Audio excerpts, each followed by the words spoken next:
हाँ जी, तो क्या हाल है? उम्मीद करता हूँ बहुत अच्छे। खैर, तो एक बार फिर स्वागत है आप लोगों का अवेलेबल है के इस प्लेटफॉर्म पर। तो आज के इस सेशन के अंदर, वीडियो के अंदर, मांग का सिद्धांत, थ्योरी ऑफ डिमांड की हिंदी में बातें करने वाले हैं हम लोग। शुरुआत से लेके आखिरी तक के पूरे पूरे चैप्टर के कंटेंट की बातें करेंगे। तो मेरे बाबू, मेरे प्यारे प्यारे गुल्लू, ध्यान से देखते रहिएगा। पूरा का पूरा चैप्टर कवर करेंगे काफी कंसाइजली, काफी बेहतर तरीके से। तो आओ जरा प्रेम से बोले राधे राधे और कंटेंट की करते हैं शुरुआत। तो देखिए, जितना भी सारा का सारा कंटेंट है इंग्लिश में मैंने लिया है, यानी हिंदी और इंग्लिश मिक्स करके लिया है, सो दैट अगर आपको किसी हिंदी के शब्द में ज्यादा दिक्कतें आई, थोड़ा टेक्निकल सा महसूस हो, तो आप साइड बाय साइड उसके इंग्लिश के शब्द भी देख सकते हो।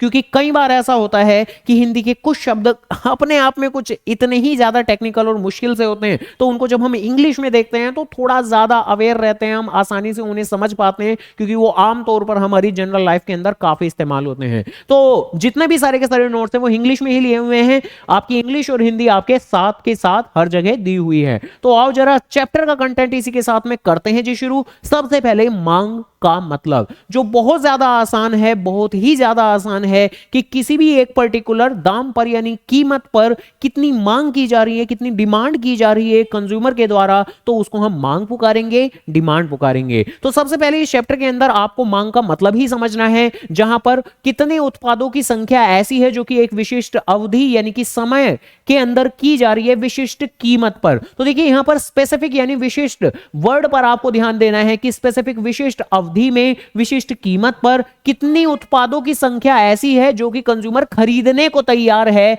यानी कि डिमांड करने के लिए तैयार है, तो उसको ही हम पुकारेंगे मांग। देन उसके बाद में कुछ एक ऐसी छोटी छोटी सी टर्म यहां पर आ जाती है हमारी मेरे बाबू, जैसे कि मांग फलन, जैसे कि आपका डिमांड स्केड्यूल, जिसको कि मांग अनुसूची पुकारते हैं हम, और इसके अलावा मांग वक्र। तो इन तीन टर्मिनोलॉजी को हमें पढ़ना है, मांग फलन, मांग अनुसूची और मांग वक्र। जहां पर मांग फलन बेसिकली दो चीजों के बीच के रिश्ते को दिखाता है, दो चीजों के बीच के रिलेशनशिप को डिपिक्ट करता है। किन दो चीजों के? तो भाई, जो एक प्रोडक्ट की मांग होती है वो बहुत से कारकों से इफेक्ट होती है, बहुत से फैक्टर से इफेक्टेड होती है, जो कि आपको अगले टॉपिक में पढ़ना भी है मेरे बाबू, कि मांग के निर्धारक कौन कौन से होते हैं, यानी कि किसी भी प्रोडक्ट की जो मांग है वो कौन कौन से फैक्टर से अप एंड डाउन होती है। तो बेसिकली मांग और उसके बीच के जो कारक होते हैं जो उसको निर्धारित करते हैं कि वो कम होगी या ज्यादा होगी मार्केट के अंदर, तो उसके बीच के रिश्ते को ही हम मांग फलन पुकारते हैं। ध्यान रखिएगा, ये एक मैथमेटिकल टर्म है, एक इक्वेशन होती है। तो मांग फलन, फलन कुछ और नहीं बल्कि इक्वेशन का दूसरा नाम है।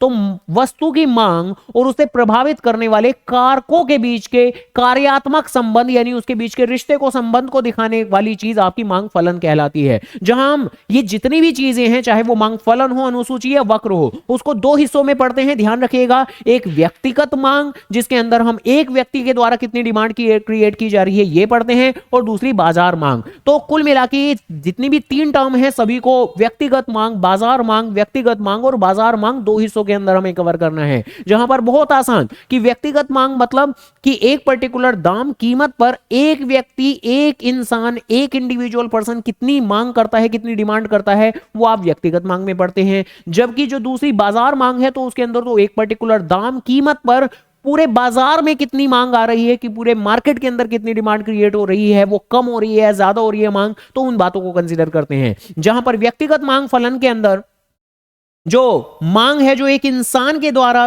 की जा रही है, तो उसको इफेक्ट करने वाली, व्यक्तिगत मांग को प्रभावित करने वाले कारकों के बीच के संबंध को दिखाने वाला इंडिविजुअल डिमांड फंक्शन यानी व्यक्तिगत मांग फलन कहलाता है। जबकि बाजार मांग फलन के अंदर बाजार की पूरी मांग, पूरी मार्केट डिमांड और उसको इफेक्ट करने वाले सभी कारकों के रिश्ते को हम बाजार मांग फलन कहते हैं। ध्यान रखिएगा मेरे बाबू। देन इसके बाद में अगली चीज आती है मांग अनुसूची। अब देखिए, अनुसूची शब्द सुनते के साथ ही ज्यादा घबराइएगा नहीं कि अनुसूची है ये क्या होता है। तो अनुसूची कुछ और नहीं बल्कि एक टेबल होती है हमारी, जहां पर रो होते हैं, कॉलम होते हैं। अब जैसे फॉर एग्जांपल मैं छोटी सी अगर एक टेबल बनानी शुरू कर दूं यहां पर, और उस टेबल के अंदर एक तरफ मैं दाम लिखना शुरू करूं यानी कि प्राइस लिखना शुरू करूं, और दूसरी तरफ अगर क्वांटिटी यानी कि अलग अलग जितनी संख्या डिमांड की जा रही है, जितनी मांग की जा रही है, उसको मैं लिखना शुरू करूं, तो इसको ही हम अनुसूची पुकारते हैं। ध्यान रखिएगा, जैसे 10 के दाम पर फॉर एग्जाम्पल 500 की क्वांटिटी डिमांडेड की जा रही है यानी कि मांग की जा रही है, और अगर दाम आपका मार्केट में बढ़ जाता है तो ऑब्वियसली हमारी मांग मार्केट में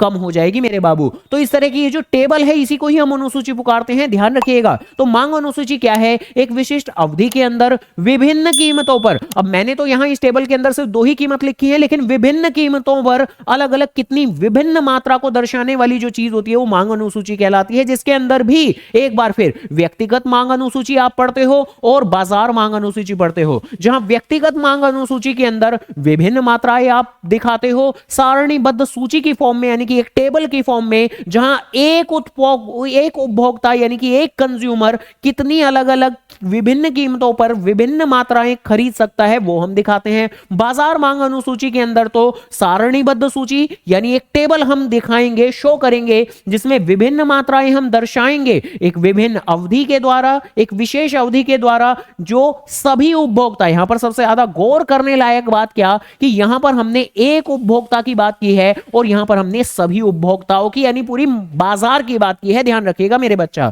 खैर, ऐसे ही अब अगली टर्मिनोलॉजी आती है आपकी मांग वक्र, और जो बहुत ज्यादा आसान है कि इसी ही पर्टिकुलर अनुसूची यानी कि टेबल को अगर हम ग्राफ के टर्म में दिखाएं, जो कि हमारा डिमांड कर्व यानी कि मांग वक्र हमारा डाउनवर्ड स्लोपिंग होता है, नीचे की ओर गिरता हुआ होता है, हम जानते हैं अच्छे से, तो उसी चीज को हम मांग वक्र बोलते हैं मेरे बाबू। तो मांग वक्र बेसिकली क्या है? एक ग्राफिकल रिप्रेजेंटेशन है, जिसको कि हिंदी में कहते हैं चित्रमय प्रस्तुति।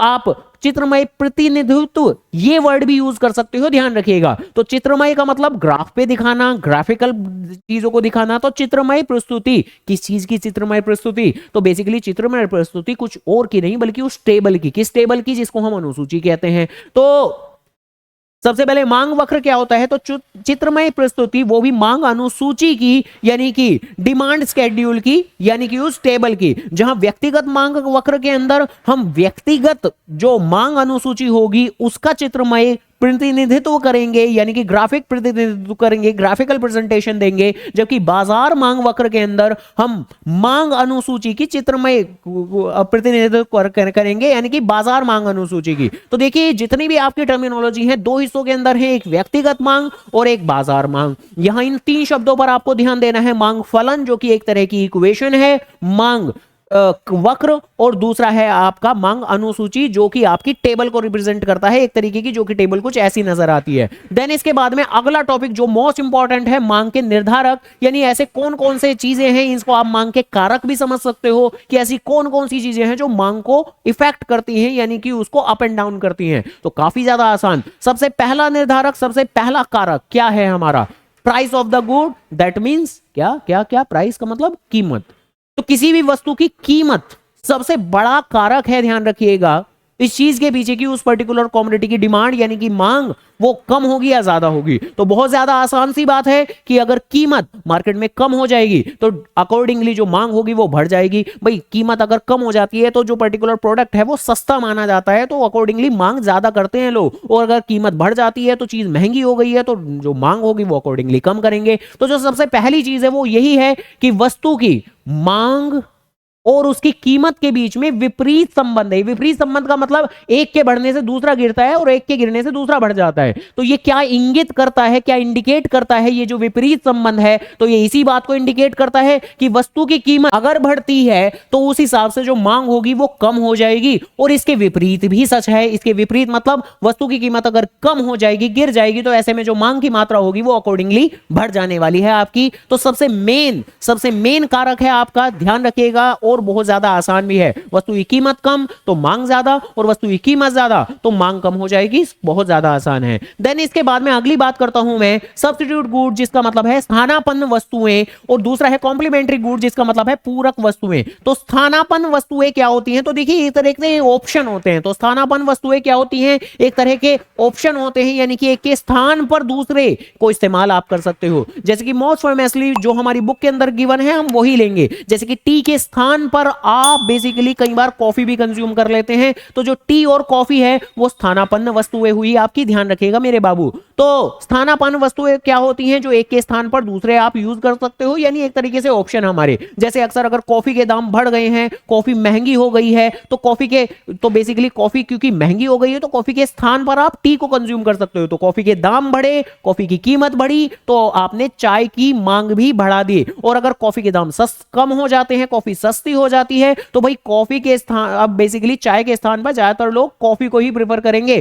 तो टी की जो डिमांड होगी यानी कि चाय की जो डिमांड होगी वो अकॉर्डिंगली कम हो जाएगी। तो यही चीजें आपकी क्या कहलाती हैं, स्थानापन्न वस्तुएं, जो एक के स्थान पर, एक की जगह पर दूसरे का आप इस्तेमाल कर सकते हो। तो स्थानापन्न वस्तुएं क्या हैं, ये वो वस्तुएं हैं जिनका उपयोग किसी विशेष आवश्यकता की संतुष्टि के लिए आप एक के दूसरे के स्थान पर, यानी एक के बजाय दूसरे का आप कंजम्पशन कर सकते हो, दूसरे का उपभोग आप कर सकते हो। जैसे कि फेमसली चाय और कॉफी हमारे एग्जांपल बनते हैं, ध्यान रखिएगा। जहां अगर स्थानापन्न वस्तुओं की कीमत में वृद्धि होती है, यानी कि कॉफी के दाम अगर बढ़ जाते हैं, तो ऐसे में टी की डिमांड भी बढ़ जाएगी, टी की मांग भी अकॉर्डिंगली बढ़ जाने वाली है, ध्यान रखिएगा। देन उसके बाद आती हैं पूरक वस्तुएं। पूरक वस्तुएं मतलब जो एक दूसरे के बिना संपूर्ण नहीं है, जो एक दूसरे के बिना पूरी नहीं है, जो आमतौर पर एक दूसरे के साथ ही इस्तेमाल की जाती हैं। तो पूरक वस्तुएं मतलब जो एक दूसरे के साथ ही इस्तेमाल की जाएंगी, अलग अलग आमतौर पर नहीं। जैसे फेमसली जो कार और पेट्रोल है, आमतौर पर साथ में इस्तेमाल किए जाएंगे। कार पेट्रोल से चलता है, पेट्रोल से ही आप कार चलाओगे।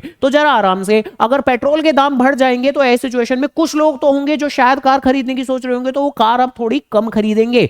और ऐसे ही अगर पेट्रोल के दाम गिर जाएंगे तो सस्ते पेट्रोल के दाम को देखते हुए कुछ लोग जो कार खरीदने की प्लान कर रहे होंगे, तो अकॉर्डिंगली कार शायद खरीद लेंगे। और यहां हम जनरल बातें कर रहे हैं, ध्यान रखिएगा, अपना कोई स्पेसिफिक और रेयर एग्जांपल इमेजिन मत करिएगा। तो जरा आराम से, सबसे पहले पूरक वस्तुएं क्या हैं, तो ये वो वस्तुएं हैं जिनका उपयोग, जिनका उपभोग किसी विशेष आवश्यकता को पूरा करने के लिए आमतौर पर एक साथ किया जाता है। तो पूरक वस्तुएं जो एक साथ इस्तेमाल की जाती हैं। स्थानापन्न वस्तुएं जो एक के दूसरे के बजाय आप इस्तेमाल कर सकते हो अपनी किसी विशेष आवश्यकता को पूरा करने के लिए। जैसे चाय और चीनी इन्होंने दिया हुआ है, मैंने एग्जांपल के लिए क्या दिया था, कार और पेट्रोल। तो होता क्या है कि कभी भी अगर कॉम्प्लीमेंट्री गुड्स यानी कि पूरक वस्तुओं की कीमत में अगर वृद्धि होगी, यानी पेट्रोल के दाम बढ़ गए, तो ऐसे में जो कार की मांग होगी उसमें थोड़ी सी कमी मार्केट में देखने को मिलती है, और इसके विपरीत भी सच हो जाएगी हमारी बात। देन इसके बाद में अगला कारक क्या है जी, हमारा उपभोक्ता की आय यानी इनकम ऑफ द कंज्यूमर। अब बहुत आसान है भाई, अगर उपभोक्ता यानी कि जो कंज्यूमर है, आप कंज्यूमर हो, आपकी आय यानी आपकी इनकम अगर बढ़ जाती है, अगर आपकी आय, आपकी इनकम अगर बढ़ जाती है, तो आपकी जो खरीदने की क्षमता है, जो आपकी परचेजिंग पावर है, वो भी अकॉर्डिंगली बढ़ जाएगी, आपके अच्छे दिन आ जाएंगे। तो आपकी अगर आय में वृद्धि होती है तो आपकी मांग में भी वृद्धि ही हो जाएगी, और अगर आपकी आय कम हो जाती है, बुरे दिन आ जाते हैं, तो मांग भी आप कम ही करोगे। तो आमतौर पर नॉर्मली तो क्या होगा, तो देखो नॉर्मली मतलब सामान्यतः सामान्य वस्तुओं के केस में क्या होता है, तो सामान्य वस्तुओं के केस में आय में वृद्धि के साथ में जो आपकी मांग होती है उसमें भी वृद्धि ही दर्ज की जाती है, ध्यान रखिएगा। जबकि आय में अगर कमी आएगी तो मांग में भी कमी आएगी। लेकिन यह है सामान्यतः वस्तुओं के केस में। जो निम्न वस्तुएं होती हैं, जो थोड़ी सी निचले दर्जे की होती हैं, जो इंफीरियर गुड्स होते हैं, जो थोड़े से कम क्वालिटी के होते हैं, तो उनके केस में क्या होगा, तो जरा आराम से समझिएगा मेरे बाबू। तो जो निम्न वस्तुएं होती हैं, जो इंफीरियर गुड्स होते हैं, तो उनके केस में तो अगर आप पहले निम्न वस्तुएं कंज्यूम कर रहे हो, उपभोग कर रहे हो, और अगर आपकी इनकम बढ़ जाती है, आपके अच्छे दिन आ जाते हैं, तो क्या फिर भी आप निम्न वस्तुओं का और ज्यादा कंजम्पशन करोगे, उपभोग करोगे? तो जवाब है ना मेरे बाबू। तो निम्न वस्तुओं के केस में अगर आपकी आय में वृद्धि होती है, तो ऐसे में आप उनका और उपभोग नहीं करोगे, बल्कि उनका उपभोग आप कम कर देते हैं, ध्यान रखिएगा, क्योंकि आप थोड़ी अच्छी वस्तुओं का इस्तेमाल करना शुरू करते हैं, सामान्य वस्तुओं का इस्तेमाल करना शुरू करते हैं। तो निम्न वस्तुओं के केस में आय में वृद्धि के साथ आपकी उनकी जो मांग है वो बढ़ाते नहीं बल्कि कम कर देते हैं, ध्यान रखिएगा।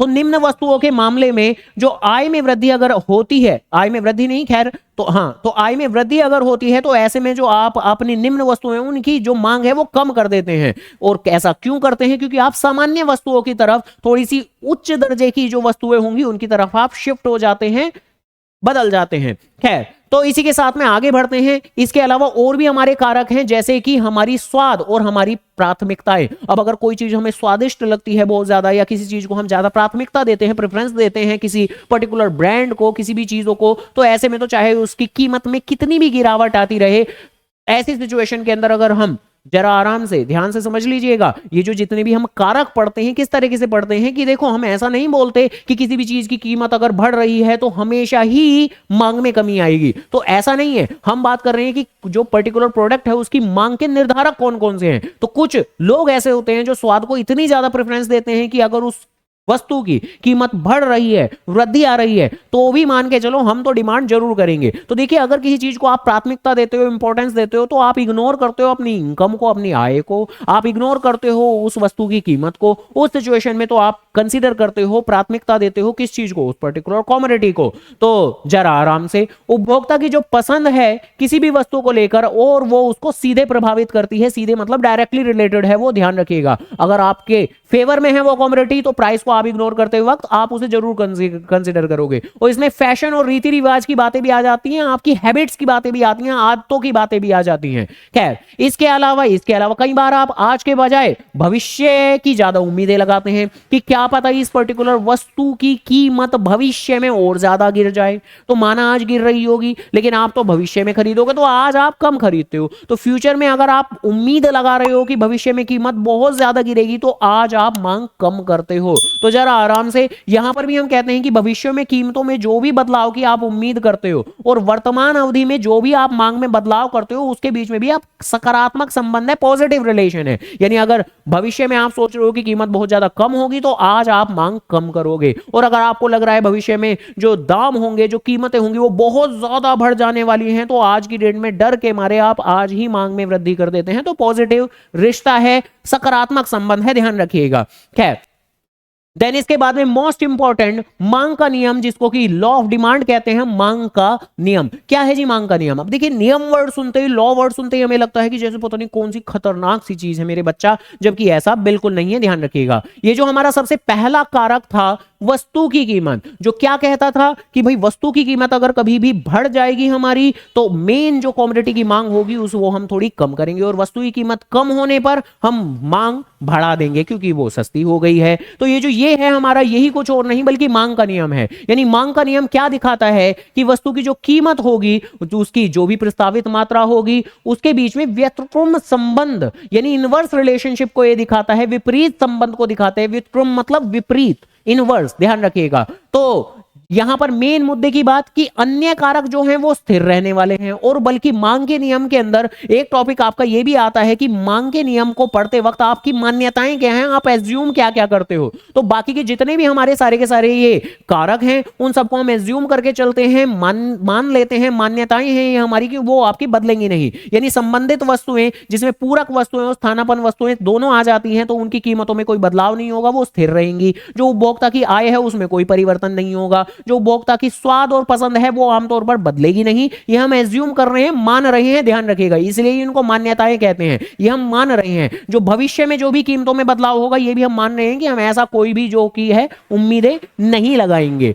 तो जो मांग का नियम है वो सबसे पहले कारक को ही एक्सप्लेन करता है, लेकिन इस मांग के नियम के अंदर ये जो अन्य कारक स्थिर रहेंगे ये बात बहुत ज्यादा जरूरी हो जाती है, ध्यान रखिएगा। हाँ, जो मांग के नियम है इसके कुछ एक्सेप्शंस भी हैं, यानी कि कुछ अपवाद भी हैं। अपवाद का मतलब क्या होता है? जहां पर वो नियम फॉलो नहीं होगा। तो एक बार हम पढ़ते हैं नॉर्मली एक लॉ यानी नियम, और फिर उसके बाद में पढ़ते हैं उसके अपवाद, यानी जहां पर वो नियम आपका अप्लाई नहीं होने वाला, इस्तेमाल नहीं होने वाला। तो यहां हम जो भी बातें पढ़ने वाले हैं यहां पर आपका मांग का नियम अप्लाई नहीं होगा। और क्या कहता है आपका मांग का नियम? कि वस्तु की कीमत अगर बढ़ती है तो मांग गिर जाती है। लेकिन यहां जहां हम अपवाद पढ़ रहे हैं तो यहां पर वस्तु की कीमत बढ़ने पर मांग कम नहीं होने वाली। तो कौन कौन सी चीजों में? जैसे कि सबसे पहले आ जाती है आपकी गिफन वस्तुएं, गिफन गुड्स हमारे। तो ये क्या होती है? एक विशेष प्रकार की ऐसी थोड़ी सी घटिया चीजें होती हैं, लेकिन जिसके ऊपर एक कंज्यूमर, एक उपभोक्ता आय का एक बड़ा हिस्सा खर्च करती है, जिसके हिसाब से ये एक जरूरतमंद चीज लगती है हमें।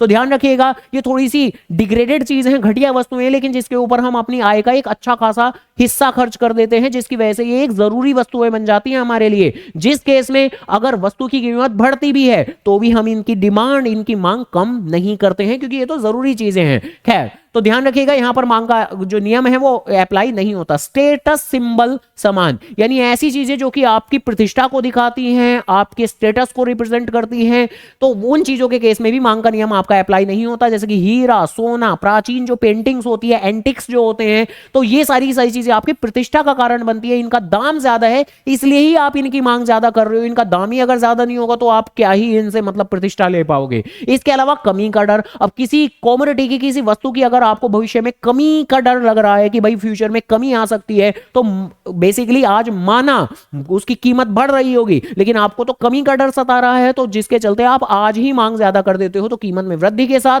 उसकी आप मांग ज्यादा करते हो, तो मांग का नियम आपका अप्लाई नहीं हो रहा।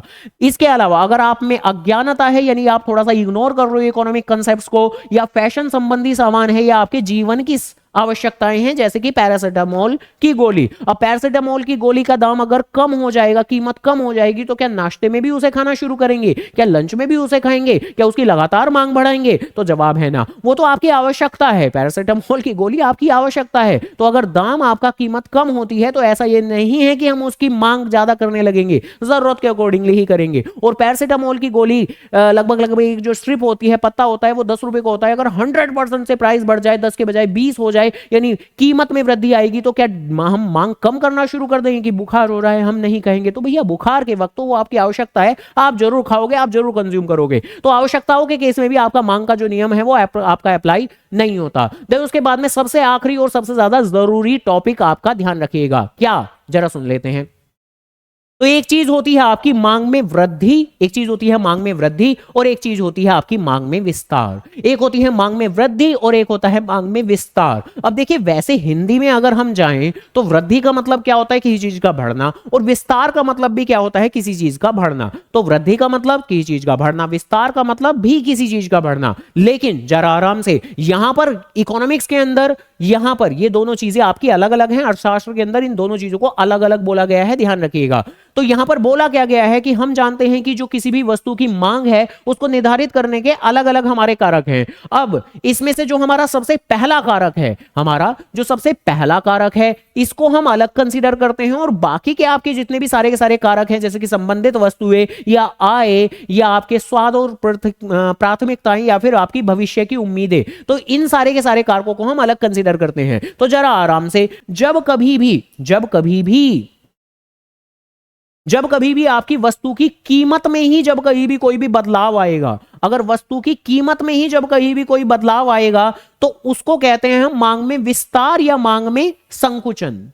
तो जब कहीं भी वस्तु की मांग की वजह से, वस्तु की मांग की वजह से, जैसे कि वस्तु की कीमत में कमी आई, वस्तु की कीमत में कमी आई, तो भाई ये तो जानते हैं हम, वस्तु की कीमत कम होगी तो जो मांग होगी, डिमांड होगी, वो बढ़ जाएगी, तो उसको मांग में विस्तार हम पुकारेंगे, उसको मांग में वृद्धि नहीं बोल सकते, आप ध्यान रखिएगा। तो उसको मांग में विस्तार आपको पुकारना है। और ऐसे ही अगर वस्तु की कीमत में वृद्धि आएगी तो मांग कम होगी, तो उसको मांग में संकुचन कहोगे, आप उसे मांग में कमी नहीं कह सकते अर्थशास्त्र के अंदर, इकोनॉमिक्स के अंदर। तो इन दो शब्दों के अंदर आपको ध्यान देना है, क्या, वस्तु की कीमत में अगर कोई भी बदलाव आएगा, यानी कि जो मेरा पहला कारक है वो मेरा यहां पर कंसीडर किया जाएगा, और उसके बाद में जो मेरा आय है या संबंधित वस्तुएं हैं या स्वाद और प्राथमिकताएं हैं या फिर भविष्य की उम्मीदें हैं, बाकी के जितने भी सारे के सारे कारक हैं वो आपके यहां कंसीडर किए जाने वाले हैं। बाकी के सारे कारकों की वजह से जब कहीं भी आपकी अगर मांग में कोई भी बदलाव आएगा तो उसको आप कहोगे, यानी अन्य कारकों के कारण अगर वस्तु की मांग में वृद्धि हो रही है तो उसको मांग में वृद्धि ही पुकारोगे आप। और अगर अन्य कारकों की वजह से अगर मांग में जो कि आ रही है, कमी आ रही है, तो उसमें मांग में कमी ही कहोगे आप, कोई दिक्कत नहीं है। लेकिन यहां पर अगर वस्तु की कीमत यानी कि मेरे पहले कारक की वजह से जब कहीं भी कुछ भी होगा तो उसे मांग में विस्तार और मांग में संकुचन कहते हैं। इसके अलावा अगली और इंपॉर्टेंट बात, जब अन्य कारकों की वजह से मांग में बदलाव आता है, अब या तो मांग में वृद्धि आएगी, तो मांग में अगर वृद्धि आएगी तो जो मांग वक्र होता है वो आपका दाहिनी ओर यानी राइट साइड में खिसक जाता है। तो जो मांग वक्र होगा वो आपकी दाहिनी ओर खिसक जाता है। ये दाहिनी ओर कब खिसकेगा, जब कहीं भी मांग में आपकी वृद्धि आएगी, और जब कहीं भी अगर मांग में कमी आ रही है वो भी अन्य कारकों की वजह से, तो जो मांग वक्र होता है वो खिसक जाता है, बाईं ओर उसके अंदर बदलाव आ जाता है। तो बाईं ओर बदलाव आएगा कब आएगा, जब अन्य कारकों की वजह से मांग में कमी आ रही होगी। ऐसे ही जरा यहां पर मांग वक्र में कोई खिसकाव नहीं होता, ध्यान रखिएगा। यहां पर तो वक्र के अनुदिश यानी वक्र के साथ साथ नीचे की ओर गति, नीचे की ओर मूवमेंट हो जाती है आपकी। अब जैसे यहां पर ये आपका ओरिजिनल पॉइंट है, ये आपका इनिशियल बिंदु है, देन उसके बाद में यहां हम नीचे की ओर, ये जो मांग वक्र है इसी के साथ में नीचे की ओर गति हो रही है हमारी, जो कि हमारी मांग में वृद्धि को दिखा रहा है।